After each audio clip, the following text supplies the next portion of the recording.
Ada hal yang penting mengenai kedaulatan negara, yaitu peta Indonesia, wilayahnya digembosi Tiongkok. Tapi nampaknya berita di dalam Indonesia memang tidak diarahkan kepada kedaulatan wilayah agar masyarakat tetap tidak sadar bahwa teritori Indonesia sudah dicaplok Tiongkok tanpa perlawanan dari pemerintah yang diberi kuasa oleh rakyat. Berita nasional fokus ke melankolinya SBY, kotak durennya Caimin, pencalonan Gibran, dan tim ses Ganjar. Itu aja beritanya diputer-puter. Beda dengan India yang medianya langsung marah, rakyat India teriak di mana-mana memprotes Tiongkok. Sahabat, sebelum kita menjelaskan tentang peta Tiongkok yang baru, kita saksikan informasi berikut ini.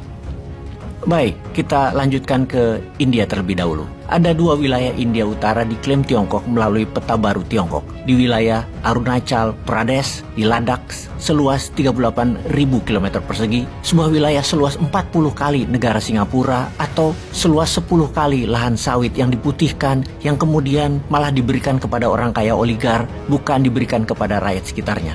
Malah kalau bersawit ditangkap rakyat di sana.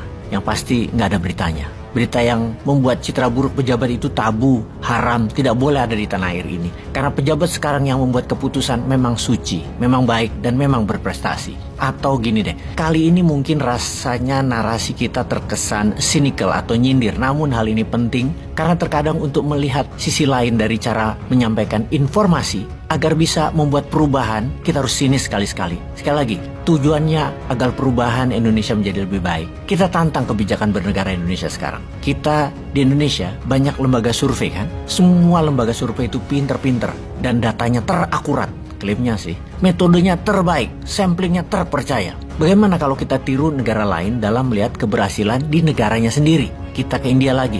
India saat ini adalah presidensinya G20 di tahun 2023 ini, yang akan diselenggarakan 2 minggu lagi, alias India jadi tuan rumah penyelenggaraan pertemuan tahunan anggota G20. Ingat ya, waktu Indonesia jadi presidensi itu bukan Indonesia ketua G20, tapi hanya jadi tuan rumah, ngurusi kepala negara G20. Sama seperti India sekarang. Jangan salah tafsir ya, atau memang narasinya dibangun supaya Indonesia keren gitu ya. Enggak gitulah. Kita lanjut. Untuk itu India melakukan survei, bukan di negaranya saja, namun di warga negara anggota G20, di negaranya masing-masing. Berapa yang suka India, berapa yang tidak suka India.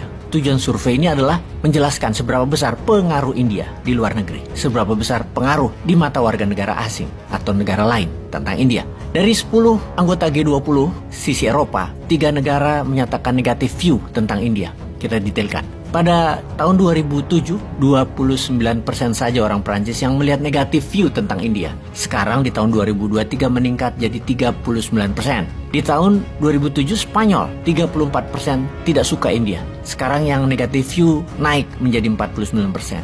Dan di Inggris tadinya 9% saja yang tidak suka India, sekarang meningkat jadi 29% melihat India dari negatif view.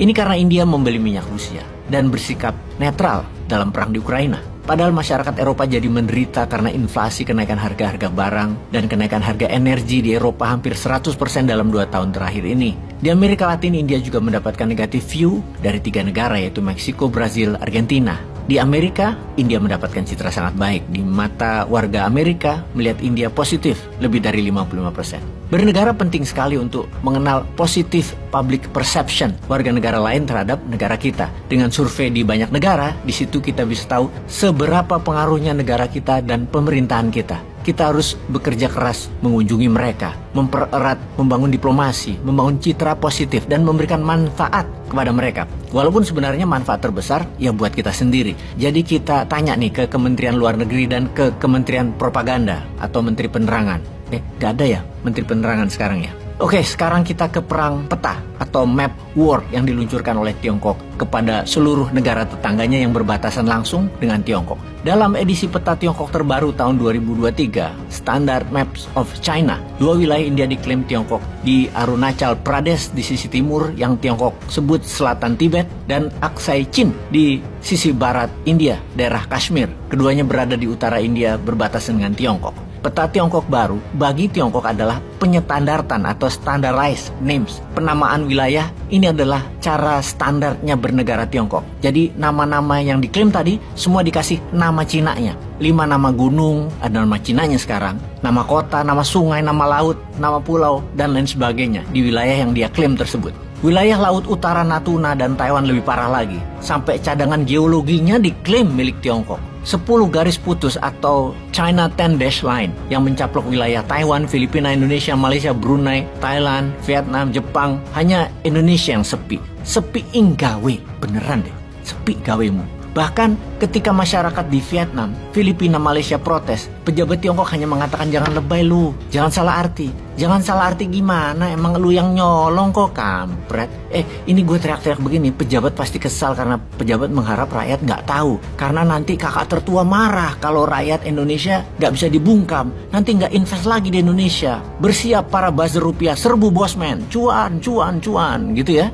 Kita lanjut. Tiongkok mengumumkan resmi bahwa ini adalah peta Tiongkok yang benar untuk edukasi dalam negerinya Tiongkok. Dimana kalau negara lain ada yang protes itu harus dilawan. Karena itu artinya Tiongkok dizalimi negara tersebut. Tiongkok harus rebut, harus klaim balik. Ini kok bisa ya Tiongkok ngomong begini ya? Terus kita diem aja. Memang Xi Jinping ini sejak awal pakai hard power mainnya ke negara lain. Wilayah Spratly Island milik Filipina sudah ada pangkalan militer Tiongkok. Juga Kalayaan Island semua sudah ditinggali oleh militer Tiongkok.